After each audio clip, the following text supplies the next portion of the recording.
I signed my name on the dotted line to protect this country and what we have.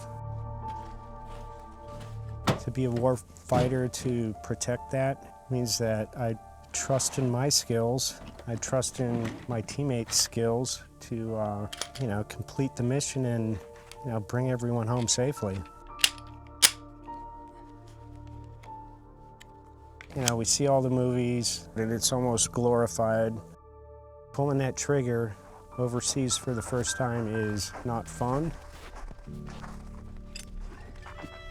I mean, you're actually putting a sight on another human being, so that's a feeling that you won't ever forget.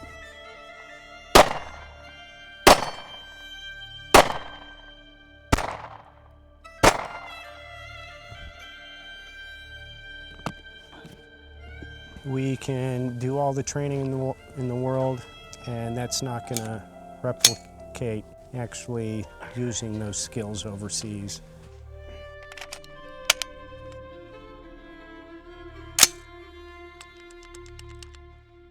I had no idea what I or we were getting into, had no idea.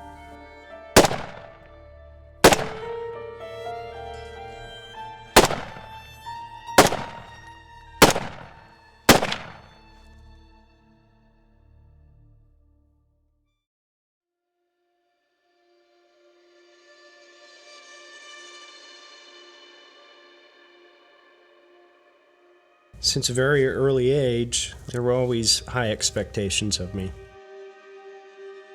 My dad was kind of the driver behind that. He was strict but fair. He expected a lot out of my brother and I, whether that's academics or sports, especially with wrestling. It's something that I really enjoyed. It took me all over the country, all over the world, and something where I created goals and attained those goals, and it was good for me. That sport teaches us so much about life, and it really set the foundation for me in the future with the military and beyond. So. There are very few places in the country where you can continue on and try to make that Olympic or world team. However, one of those places is the military. The Marines have a team, Air Force has a team, Navy has a team. I chose Army. I had dreams of making an Olympic team or a world team and fell short. I was directly responsible for not achieving those goals. I look back on it and I look at that as a blown opportunity. I wrestled for the Army from '97 up through the 2000 Olympic trials. I had an option of getting out of the military and decided not to. I decided, the Army gave me this great opportunity. A way to pay him back, kind of, was to stay in and be like the old Army commercial, be the best I could be. And that's what I did. My fellow citizens, at this hour, American and coalition forces are in the early stages of military operations to disarm Iraq, to free its people, and to defend the world from grave danger. On my orders, coalition forces have begun striking selected targets of military importance to undermine Saddam Hussein's ability to wage war. These are opening stages of what will be a broad and concerted campaign.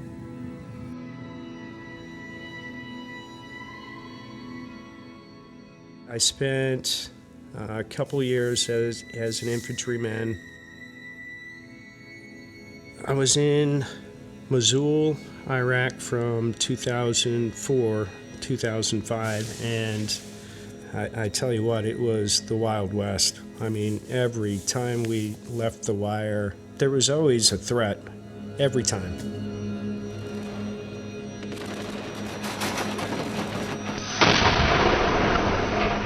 I mean, it was a war-torn city. Buildings just falling apart from being bombed, or, craters in the roads from the IEDs. It was just a really nasty time of that particular war. And, you know, we were there during the election cycle, and I think that was, at the time, the first election since the war began. And so we were heavily involved with that, you know, providing security to those election sites. And it was scary. You never knew who was coming up to vote or to disrupt the voting process. A little scary, frightening.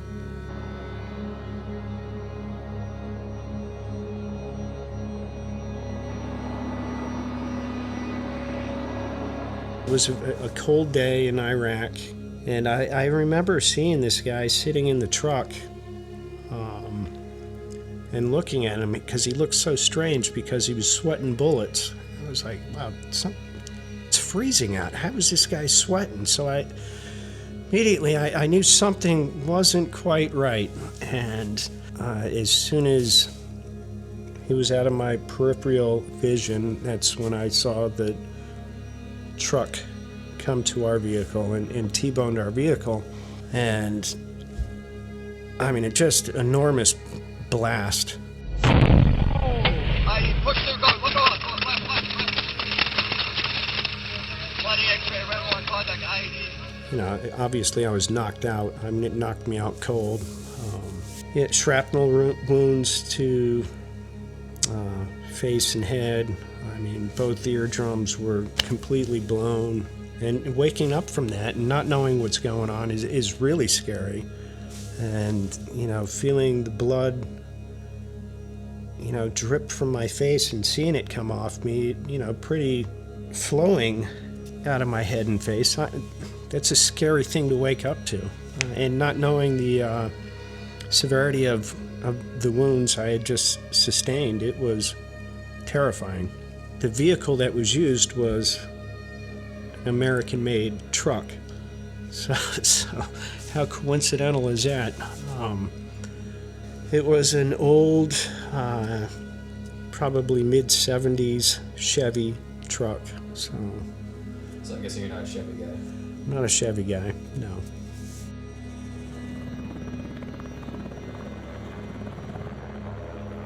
I went to the combat hospital they had there in Iraq.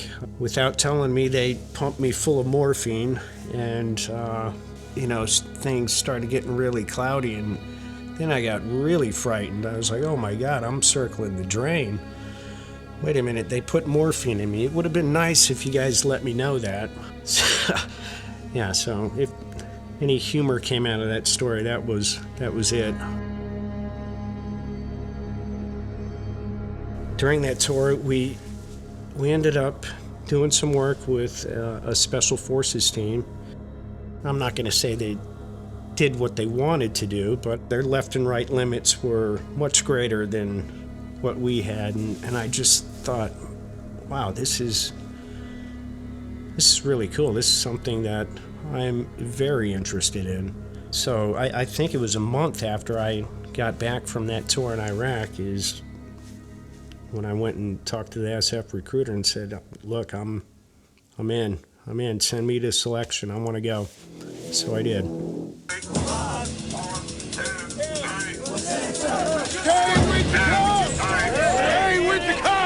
It was a gut check. It was a test. Normally people come here prepared. It was several weeks of no fun. I mean, there was nothing fun about it. You are all weak. You're carrying heavy weight on your back for miles and miles. You don't know until the very end whether or not you're being selected to move on to the qualification course. It is physically and mentally demanding. You know, one of the tougher things I've done in my lifetime.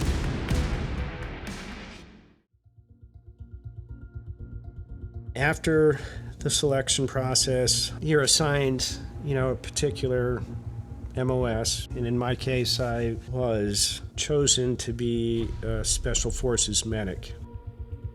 So I spent a couple years going through that process. Talk about mentally challenging. The training was realistic. You have to hit all these benchmarks to be a well-rounded Green Beret. Along with being a skilled medic, you're also a skilled warfighter. You're not solely a medic. It doesn't work that way. If you're a great medic but don't understand small unit tactics, not going to make it. When I first got to my unit, which was 1st Special Forces Group, our area of responsibility was Southeast Asia. Spent some time in Cambodia, Nepal, Mongolia, and then we do our combat tours as well. I think the biggest shock for me was the trip to Afghanistan. I just remember flying in and looking down, and it was just a village. There was nothing military about it. It was a great opportunity to live among the Afghan people. Created these police forces and trained these police forces. There had been quite a few inside attacks from the Afghan army or the local police, so it was a little scary. The medical skills, unfortunately, came into play. We did have some mass casualty incidents.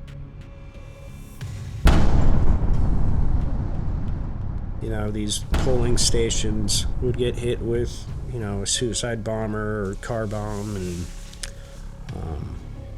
and being out in the middle of nowhere, who's got the best medics? Oh, the Green Berets do. Let's take our casualties to their compound. And I remember, bringing these casualties into our compound after a blast. An Afghan man handing me his son, and no apparent wounds on the outside, but I did my assessment on this kid and felt his abdomen. It was tight and distended, and I knew right away that he had some internal stuff going on. It was just something I'll never forget, and it really hit home because I did have a young girl at home that was around the same age, and you just think about how fortunate my daughters or kids are here in the United States. They're not walking to school worrying about roadside bombs or suicide bombers. There's none of that here. I mean, we really do have pretty good life here. We do.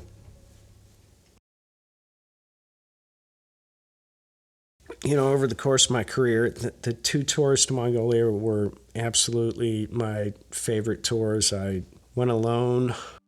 A lot of things in that country revolve around wrestling. And I did more wrestling over there with just random guys because of my ears. Oh, yeah, you're a tough guy. Come on, let's go. I didn't want to do it, but throw some vodka in me. Yeah, sure, let's go. So this photo is from one of my trips to Mongolia, and they convinced me to have a wrestling match with their current Mongolian national champion, who was probably half my age, in much better shape than I was at the time. It went a long ways with what I was trying to do over there, and opened some doors for me, and it was just a great all-around experience. So these silly banged up ears, opened all these doors and broke down these barriers, and in such a great way.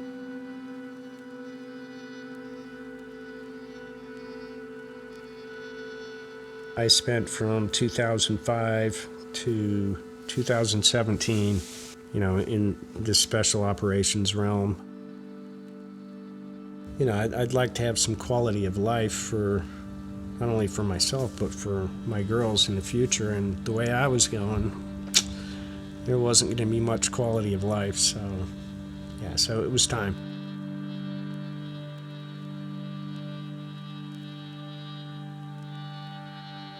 Came down to Central Oregon with all intentions of being a stay-at-home dad. And that just didn't last. I'm not wired like that. Ended up working for Central Oregon Veterans Outreach. I was the homeless outreach manager. Went out to the local camps and just provided basic needs to people in the camps. This past year, we opened up the Central Oregon Veterans Village. We've got 15 cabins, so we've got capacity to get 15 guys or gals off the streets or out of the woods and housed. And the whole goal is to get them out of the woods, off the street, and into their own housing.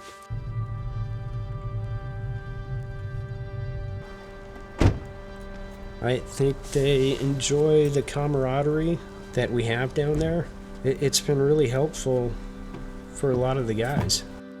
All right, let's go. All right, first and foremost, meetings with case managers, not optional. I'm the Veteran Village coordinator, so I day-to-day operations is my responsibility.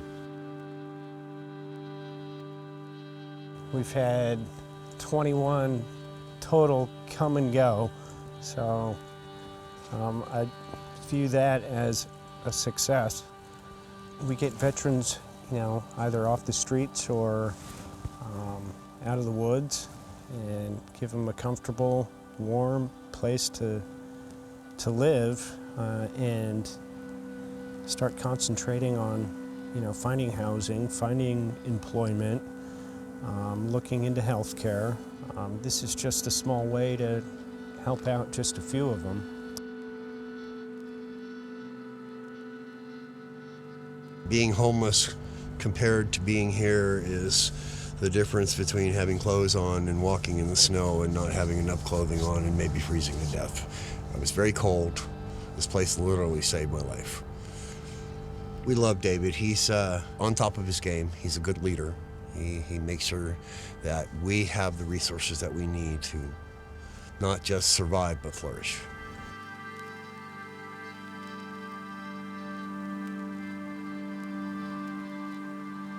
Not trying to sound pompous or anything, but man, pretty successful life. I'm pretty sure I have some pretty proud parents.